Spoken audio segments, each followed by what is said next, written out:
Hi, ഞാനിന്ന് വന്നിരിക്കുന്നത് നമ്മുടെ കയ്യിലൊന്നും കറയില്ലാതെ പച്ചക്ക അരിഞ്ഞെടുക്കുന്ന രീതിയാണ്. അപ്പോൾ കുറച്ച് എണ്ണ നമ്മുടെ കയ്യിൽ അതേപോലെ കത്തിയിലും കറയില്ലാതിരിക്കാൻ വേണ്ടിയിട്ട് കത്തിയിൽ ഒന്ന് തേച്ച് കൊടുക്കുക. അതിന് ശേഷം നമ്മൾ എത്ര പച്ചക്ക നമ്മൾ അരിഞ്ഞെടുത്താലും കയ്യിലൊന്നും കറയാവില്ല. പിന്നെ അരിഞ്ഞ പച്ചക്ക നമ്മൾ തോരനോ അവിയലൊക്കെ വെക്കുന്നതിന് മുമ്പായിട്ട് തന്നെ ചെറിയ ചൂടുവെള്ളത്തിൽ ഇട്ട് വയ്ക്കുകയാണെങ്കിൽ അതിൻ്റെ കറയെല്ലാം പെട്ടെന്ന് പോയി കിട്ടും കേട്ടോ. അപ്പം നല്ലൊരു ടിപ്പാണിത്. അപ്പോൾ എണ്ണ തടവുക, കത്തിയിലും എണ്ണ തടവുക, എന്നിട്ട് ഇതേപോലെ ചെയ്താൽ മതി കേട്ടോ.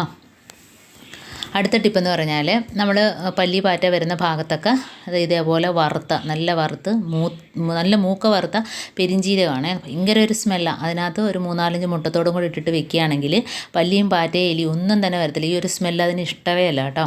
അപ്പോൾ കിച്ചണിലാണ് കൂടുതലും പല്ലിശല്യമൊക്കെ. അപ്പോൾ ഇതേപോലെ വെച്ച് കൊടുത്താൽ മതി. അപ്പോൾ ഇതിൻ്റെ ഫുൾ വീഡിയോ ഞാൻ ചാനലിൽ ഇട്ടിട്ടുണ്ട്, ആവശ്യമുള്ളവർ കാണാം.